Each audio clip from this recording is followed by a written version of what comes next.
vienen a decirle al ser humano, no del tiempo de Isaías solamente, porque la palabra de Dios siempre tiene un cumplimiento en forma progresiva. Es decir, esa palabra es dada para 1000 generaciones. Entonces, ¿qué generación estamos viviendo?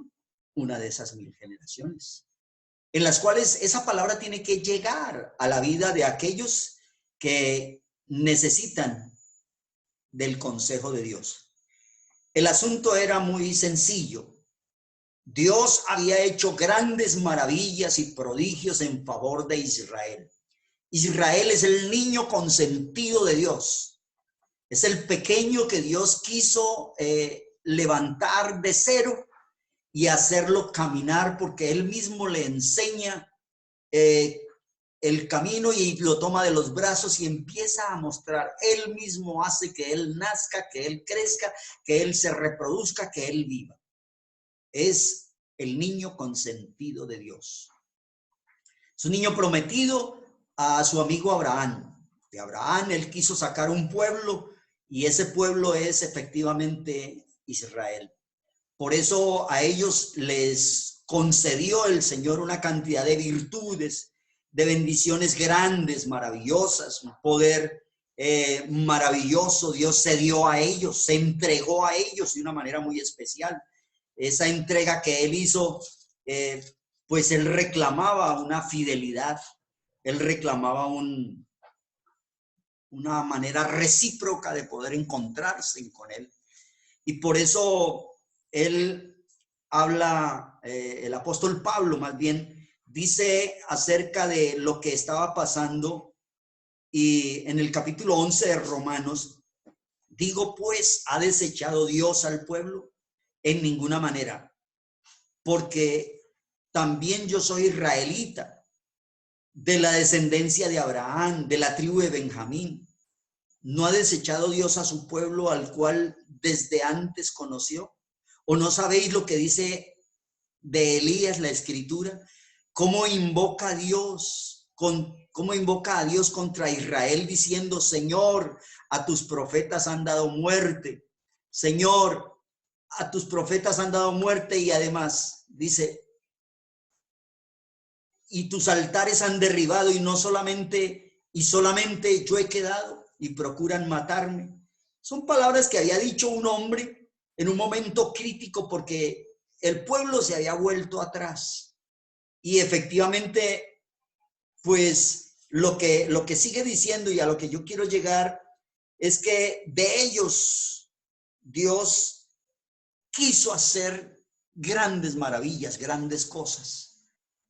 Pues es obvio que Dios trata con hombres y Dios quiso hacer de ellos que fueran como Él quisiera. Pero la cuestión más difícil y dura es que ellos no tenían un modelo. No tuvieron un modelo como el que nosotros hoy tenemos, como el que hoy el Señor se ha presentado para que nosotros podamos tomar ese modelo, Cristo Jesús.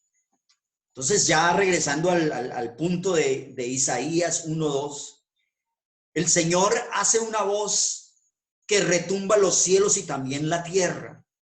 Una voz que va más allá de cualquiera de las pretensiones que tienen los seres humanos.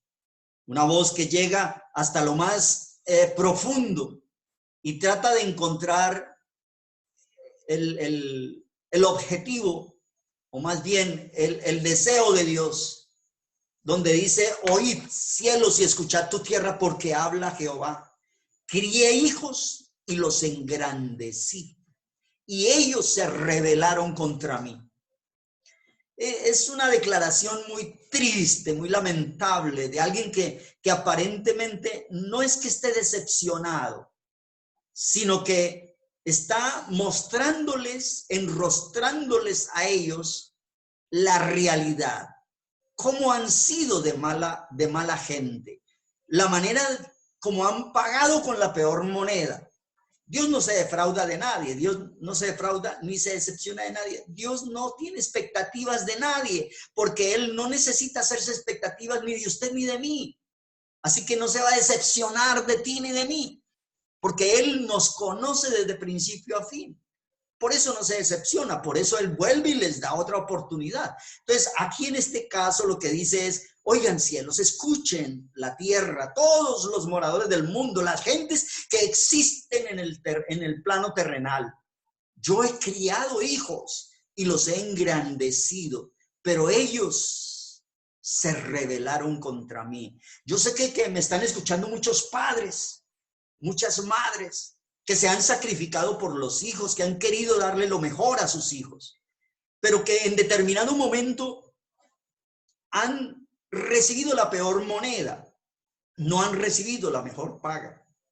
Eso precisamente le pasó al Señor. El Señor siente consternación, tristeza, no por Él, sino por ellos, porque su amor fue muy grande por ellos, porque Él fue el que los guió, Él fue el que los toñequeó, Él fue el que les enseñó a caminar. Pero Dios muestra a través de Israel que Él no quiere marionetas, que Él no quiere seres privados de la libertad, que Dios es un Dios maravilloso, que Él es el pastor que nos lleva a los delicados pastos, es una puerta por donde entra y vuelve a salir el que quiera.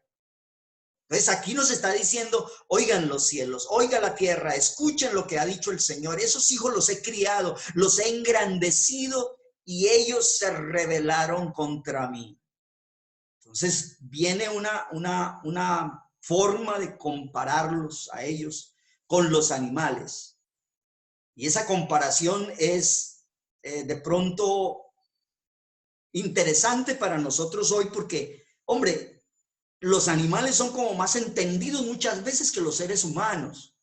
Y dice el Señor, el buey conoce a su dueño, el pesebre, el asno, el pesebre de su Señor, pero Israel no entiende. Mi pueblo no tiene conocimiento. Dos cosas terribles, dos cosas graves, dos cosas que vienen a demostrar cómo la adversidad había hecho presa fácil de ellos. ¿Por qué? Bueno, el buey es un animal muy noble. El asno es un animal que lo consideramos como torpe, como ignorante.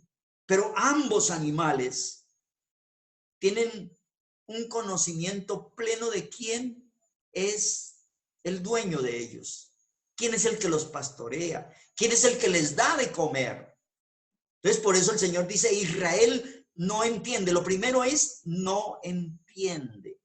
Recordemos que hay tres verbos importantes en la acción para ser testigos del poder de Dios. El Señor habla y dice de nosotros, del pueblo, que somos testigos para que me conozcáis, creáis y entendáis que yo mismo soy. Antes de mí no fue formado Dios, ni lo será después de mí. Yo Jehová, y fuera de mí no hay quien salve. Entonces, el punto primero es conocer. La gente no se da la tarea de conocer. Israel pudo haber conocido a Dios, pudo haber conocido la manera de cómo Él actuaba, de su amor, de su bondad, de su misericordia. Y lo más triste es que muchos se aprovecharon de la humildad del Señor, se aprovecharon de su amor, de su bondad. Entonces, por eso ellos pudieron conocer a Dios, pudieron además creer en Dios, creer en Dios y creerle a Dios. Son dos palabras muy parecidas y que muchas veces los confundimos y que son necesarias. Creerle a Dios es importante, porque cuando se dice, si yo conozco a Dios, sé que lo que dice lo va a cumplir. Entonces yo le creo. Entonces por eso el verbo viene a conjugarse en esa función, creerle a Dios, no creer en Dios. Sencillamente ya he conocido a Dios, ahora le creo lo que Él dice verdad, Él dice lo necesario, Él dice lo que debe ser, Él tiene razón en todo lo que dice. Y la tercera es entender, para que me conozcáis, creáis y entendáis. Eso le faltó al pueblo, no entendió. lo que el Señor quería hacer de ellos. Y efectivamente, hemos dicho muchas veces en otras oportunidades y por otros medios, que el Dios de este siglo lo que ha hecho es cegar el entendimiento de los incrédulos para que no les resplandezca la luz del Evangelio, de la gloria de Cristo. Esto quiere decir efectivamente que hay alguien interesado en que la gente no pueda entender esta verdad gloriosa. Pueden conocer, pueden creer, pero no entender. Y eso es un proceso. Vea, la vida eterna la trae Cristo Jesús y llega al hombre o llega al intelecto del hombre a través de esa forma progresiva. Tú tienes que conocer a Dios.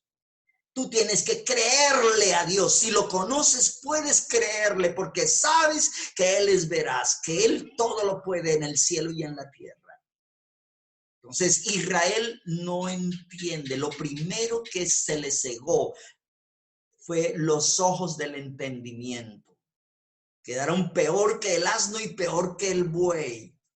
Mi pueblo no tiene conocimiento. Entonces, no entiende. Y lo segundo es, no tiene conocimiento. Y recordemos, mi pueblo fue destruido porque le faltó conocimiento. Pero el Señor le dice a los sacerdotes, por cuanto desechaste el conocimiento, yo te desecharé del sacerdocio. Y es triste porque hay muchas personas que, bueno, tienen el conocimiento, pero otros desechan el conocimiento. Y hay en las congregaciones una cantidad de personajes que creen saberlo todo, entenderlo todo, saberlo de pe a pa. Se han leído la Biblia 2, 3, 30, 40 veces. Y dicen, no, eso yo ya me lo sé, yo ya lo conozco, yo ya no necesito sino que el Señor venga por mí de aquí para el cielo y ya no más. Pero el conocimiento va más allá. El conocimiento no se limita a ciertas cosas. El conocimiento nos trae a nosotros una manera de operar, una manera de obrar. Y les abrió el entendimiento para que comprendieran las escrituras. De nada nos sirve tener conocimiento si el entendimiento está entenebrecido. Nosotros, al igual que el pueblo de Israel, debemos tener mucho cuidado porque pueden los animales ser más entendidos que nosotros. Hoy estamos en una oportunidad muy interesante, muy importante, porque estamos a las puertas de un suceso que realmente no quisiera que el mundo lo viviera, pero lo tendrá que vivir. Pues ahorita estamos en este confinamiento, en esta situación, en este momento en el cual de pronto es un poco retórico y nos reta a muchas cosas, pero estamos presentes, todavía está la mano del Señor extendida. Nosotros somos la mano de Dios, la iglesia del nombre de Jesucristo, la iglesia que predica a Cristo Jesús, el que resucitó triunfante para otorgarnos a nosotros un lugar en su reino y en su gloria. Israel tuvo ese problema serio. Israel, el Señor lo increpa y le dice, es que ustedes no tienen entendimiento, mi pueblo no tiene conocimiento. Y sigue diciendo algo muy interesante, oh gente pecadora.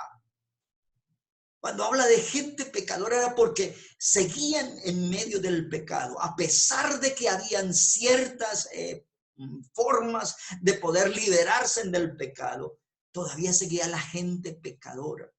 Lo segundo era pueblo cargado de maldad. No querían soltar la maldad, no solamente la practicaban, sino que se aferraban a la maldad y vivían en medio de la maldad, haciendo maldad día tras día. Entonces, ¿qué es lo que dice? Era una gente pecadora, un pueblo cargado de maldad, una generación de malignos. El término malignos es un poco muy déspota y muy pesado cuando sale de la boca del Señor. Malignos es porque efectivamente tienen a toda hora la intención de hacer o de obrar el mal. Entonces era gente que tenía eran Todas esas características, no solamente era gente, sino que era pueblo y era generación y eran hijos depravados. Toma en cuenta como 4 generaciones a la vez. Todo el nicho que había, toda la sociedad de ese entonces estaba totalmente corrompida. Toda la sociedad. El pueblo, la gente primero, el pueblo después, la generación y los hijos depravados. Y le dice efectivamente el Señor en esa increpación que les hace, dejaron a Jehová, provocaron a ira al Santo de Israel y se volvieron atrás. Qué triste es cuando una persona sabe lo que le espera en el camino que transita y comienza a dar un viraje hacia un cambio y comienza a caminar en una forma distinta, pero de repente hay algo que lo hace retornar al camino que antes llevaba. El camino que lleva el hombre no es un camino agradable, no es un camino que conduce a la eternidad, sino es un camino que destruye al hombre, que lo daña, que lo corrompe, que lo destruye. Por eso es importante, mi estimado hermano y amigo, que nosotros entendamos qué es lo que realmente somos.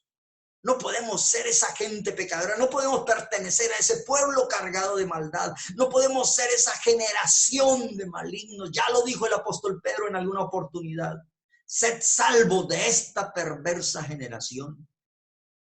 Los hijos depravados que solamente pensaban y obraban en maldad, dejaron a Jehová y provocaron a ira al Santo de Israel. Dios está airado contra el impío todos los días. Si no se arrepiente, él tiene afilada su espada.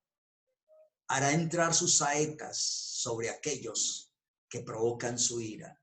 ¿Qué es lo que hace que la ira de Dios llegue sobre la vida de los hombres? El pecado. El hombre cuando se va en contra de la dirección de Dios, cuando aborta la voluntad de Dios, cuando abandona el camino de Dios, entonces deja de ser uno con Dios, porque ya la voluntad de Dios no es su propia voluntad y se vuelve a la voluntad implícita o a la voluntad secuestrada del diablo.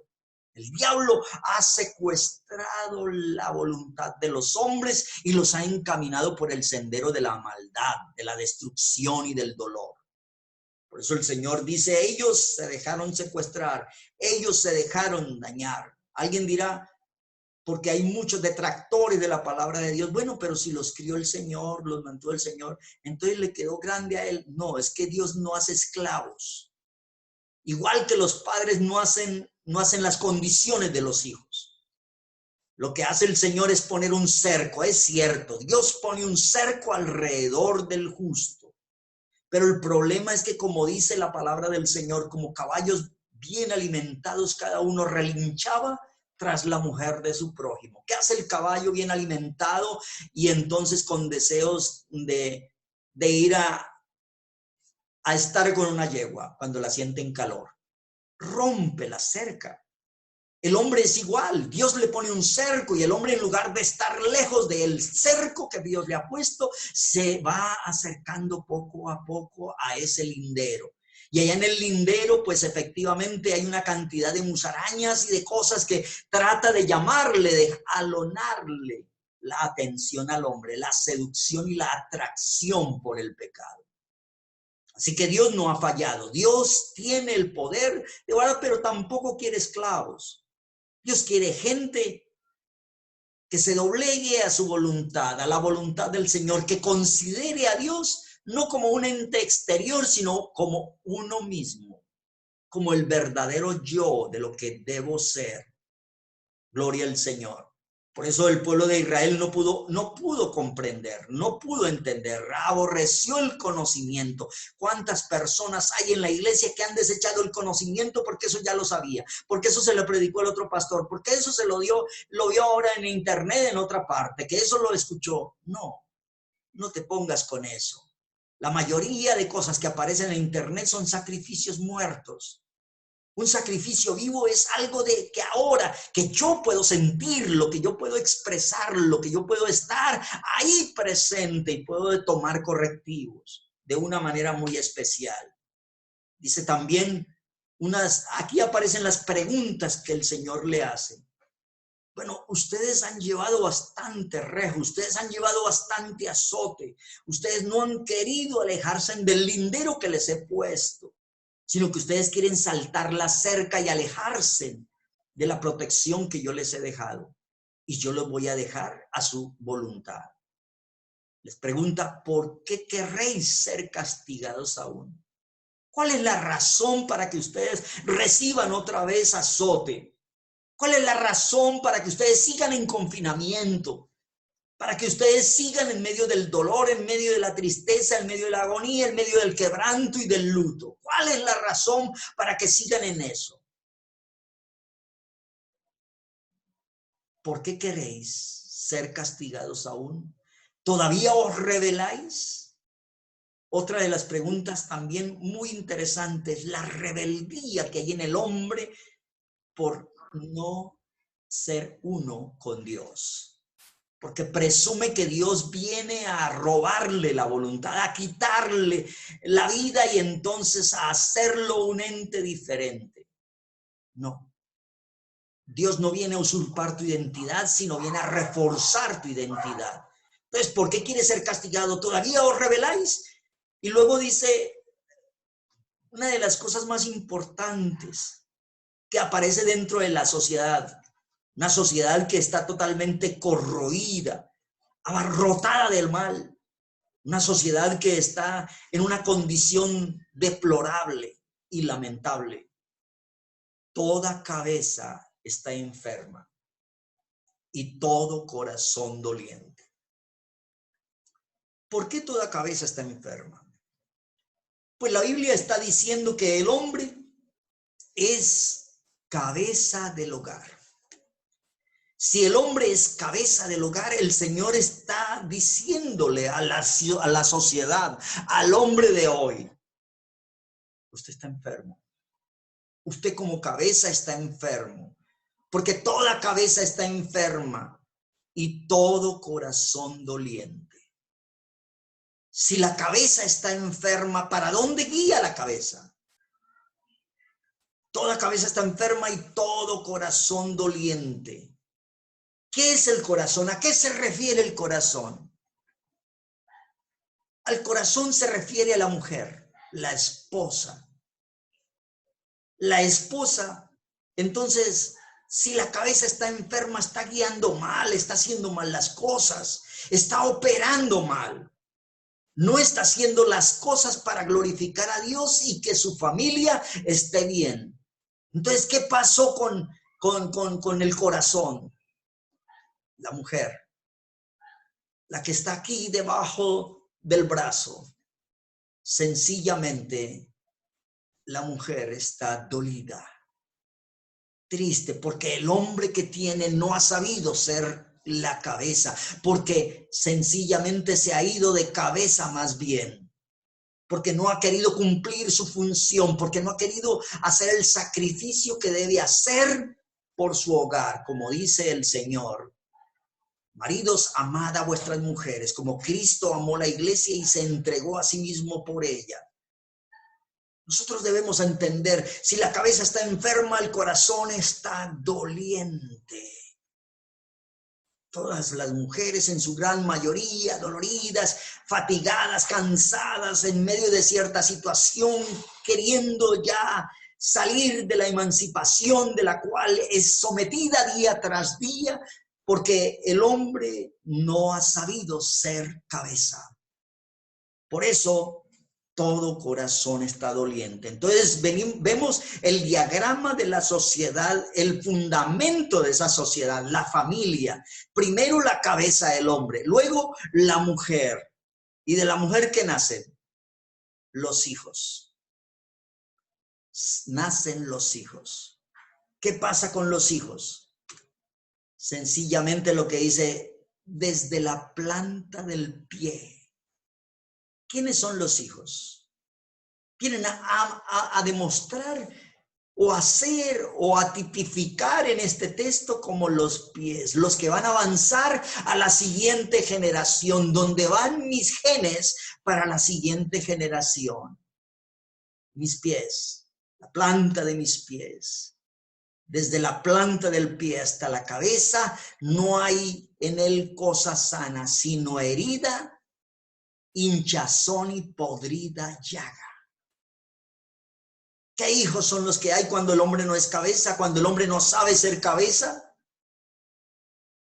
Primero, un corazón dolido, un corazón que solamente piensa y mira sus llagas, sus dolores, porque muchas veces la mujer, en lugar de ocupar el terreno y doblegarse y decir, bueno, está bien, me tocó vivir esta vida, entonces se sacrifica por esos hijos y empieza a enseñarlos, más bien se replega, se aleja. Y al replegarse o alejarse inmediatamente, entonces abandona a los hijos a la suerte de ellos mismos. ¿Y qué salen unos hijos? ¿Qué salen de esos hijos? Sencillamente una herida, una hinchazón, una podrida llaga.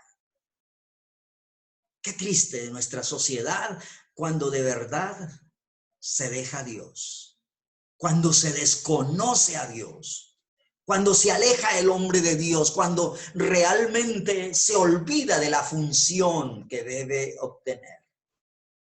Somos seres creados por Dios, criaturas por Dios. Dios ha querido que cada uno de nosotros tengamos esa rica bendición de poder conocer, entender, saber que hay algo maravilloso en cada uno de nosotros y que nuestra familia es un tesoro realmente que Dios nos ha dado. Gloria al Señor. Y que ese tesoro hay que saberlo cuidar, hay que saberlo atesorar. Por eso hay algo muy interesante aquí que dice en el texto siguiente, vuestra tierra. ¿Qué pasa con la tierra? Vuestra tierra está destruida. Vuestra tierra está destruida. ¿Cómo está nuestra tierra? Si ha sentido la paz, la tranquilidad, cómo el clima se ha mejorado a través de estos 30, 40 días en que casi el mundo ha estado en un solo ser y quieto. ¿Se da cuenta cómo realmente se han rehabilitado una cantidad de zonas? ¿Cómo la capa de ozono se ha podido arreglar y revertir algunos daños que se habían hecho? En tan solo unos días. ¿Cómo está nuestra tierra? Destruida. Vuestra tierra está destruida. Los agricultores no saben ya qué hacer porque ya no está fértil, ya es improductiva, se va demasiado dinero en la sacada de aquellas grandes cosechas, porque la tierra ya no quiere producir lo mismo y hay que invertirle demasiado, que abonos, que fungicidas y que todas las demás cosas para tanto acabar con las plagas, tanto también como para poder fertilizar la tierra. Está la tierra nuestra destruida. Segundo, que aparece en el texto 7, vuestras ciudades puestas a fuego. Hay un fuego que viene y que las ciudades no se dan cuenta. Hay un fuego terrible, está encendiendo corazones, acabando con los hogares, destruyendo a los jóvenes, acabando con las jovencitas, llevándoselas para ser presa fácil de aquellos depredadores sexuales y todo aquello. Un fuego triste y lamentable que ha corroído los cimientos de la misma humanidad. El fuego de la vida sexual, activa y sin reparos. Vuestras ciudades puestas a fuego y vuestra tierra delante de vosotros comida por extranjeros. Qué extraño. ¿Desde cuánto tiempo se escribió? Y hoy podemos decir, esta palabra vuelve a repetirse. Es como un paralelismo de lo que antes había ocurrido. Sí, nuestra tierra es comida por los extranjeros. Alguien decía, pero ¿por qué las grandes carreteras, las mejores carreteras con doble vía es para donde están las mejores zonas productivas. Sí, está en las mejores zonas productivas porque se necesita arreglar para poder sacar las riquezas de esos lugares. ¿Quiénes se la han llevado? Los extranjeros. Los extranjeros. Este virus que ha llegado sencillamente nos ha puesto los pies sobre la tierra, sobre nuestra tierra, para que aprendamos a amar lo que tenemos, para que aprendamos a vivir y saber que nuestros recursos son suficientemente buenos y maravillosos para poder hacer nuestra vida mejor. Es que lo que está diciendo la palabra del Señor, vuestra tierra delante de vosotros comida por extranjeros y asolada con asolamiento de extraños. Qué triste de verdad es cuando nosotros dejamos a Dios. ¿Sabe? Razón tenía el Señor para decirle a Jerusalén y a Judá en aquel tiempo antes de que viniera un castigo inminente, porque estaba a punto de venir ese castigo. Corría el año más o menos 586 antes de Cristo. Era inminente una olla hirviendo que miraba hacia el norte, desde donde se desataría el flagelo y el dolor. Y llegó y se los llevó realmente porque no tuvieron la capacidad de escuchar la voz de Dios. Siguieron en su forma de vida, en su forma de ser, aunque les faltó de la lluvia, como dice el profeta. Los castigó sin la lluvia, los castigó con el verano, los castigó de una y de otra manera, pero no quisieron convertirse, no se quisieron arrepentir de la maldad que ellos tenían. Entonces, por eso el Señor les preguntaba, ¿por qué quieren ser castigados? Mi estimado hermano, mi estimado amigo, sepa y entienda que hay algo muy interesante hoy a través de esta palabra que le envía el Señor. ¿Por qué quiere ser más castigado? Tal vez estos 40 o 50 o 2 meses o no sé cuánto tiempo tengamos de confinamiento no será suficiente para ti. No será suficiente para que raciocine, para que haga una reflexión concienzuda y te vuelvas y entiendas de que hay un Dios eterno que tiene el control sobre todo y que está reclamando tu corazón y que está pidiéndote a gritos que te vuelvas a Él, que te conviertas de tu pecado, de tu mal camino, que te vuelvas al Todopoderoso, al Eterno, que Él con amor eterno nos ha amado y ha prolongado su misericordia. Quiera Dios que estos días de confinamiento sean suficientes para no tener que sufrir más. Sean suficientes estos días de confinamiento para poder quitar el sueño de los viajes y de vivir brincando de un lado para el otro, como dice el profeta. Este pueblo es rebelde, no dieron reposo a sus pies. Nosotros tenemos que aprender a sentar nuestros pies sobre la tierra y saber que hay un tiempo que nos ha dado el Señor y ese tiempo es para que nosotros nos volvamos a Él de todo corazón. Por eso, mi estimado amigo, yo le invito en el nombre del Señor Jesús, analice cuidadosamente su vida, eche una mirada al retrovisor de su vida, mire qué o cómo es la condición en la que has vivido. Jesucristo te ama y desea que cambies, que la voluntad que tú dices ser tuya no es tuya. Ha sido secuestrada, ha sido hurtada, ha sido llevada por un adversario y que la verdadera voluntad tuya es la de tu Creador, la de mi Creador, cuyo nombre es Cristo Jesús. Mi hermano, también le digo en esta noche, es el momento de volvernos realmente uno con Dios y aceptar las cosas. Si Dios nos permitió entrar en esta situación, Él tiene una salida, pero la tiene para aquellos que decidieron conocerle, creerle y entenderle, que Él solamente es el verdadero Dios y no hay otro, y que Él tiene la salida para nosotros.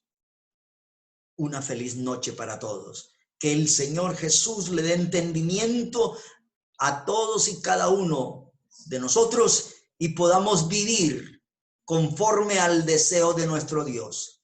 Que nos alejemos del cerco que el Señor ha puesto, porque hay gente que tristemente vive más en los límites que cerca de Dios. Es como cuando estaba la iglesia abierta. La mayoría llegaba y se hacía en la última banca, como está en la foto del Face, del grupo de la iglesia tercera. Todos querían hacerse en la última banca, todos atrás. Querían estar como más fuera que dentro. Hoy estamos en la misma condición todos. Y ahora podemos demostrar realmente lo que hay en nuestro corazón. Mi estimado hermano, el Señor Jesús le dé la sabiduría y el conocimiento para abortar las cosas del pecado y para vivir la santidad gloriosa que solo Cristo Jesús sabe dar. Vamos a orar, hermanos. Vamos a decirle al Señor que nos ayude realmente a cumplir nuestro papel dentro de esta sociedad. Soberano y eterno Señor, Dios nuestro Jesucristo, te adoramos a ti. Oh Señor, te exaltamos y te bendecimos. Tú eres Dios, Dios de verdad. En tu santo nombre, Señor, confiamos y creemos que tú nos ayudarás a vivir conforme a tu deseo. Ayúdanos a doblegar aquello que fue implícito por el adversario, una voluntad que nos aleja de ti. Señor, que sea tu voluntad la que prima en nuestro corazón de una manera muy especial.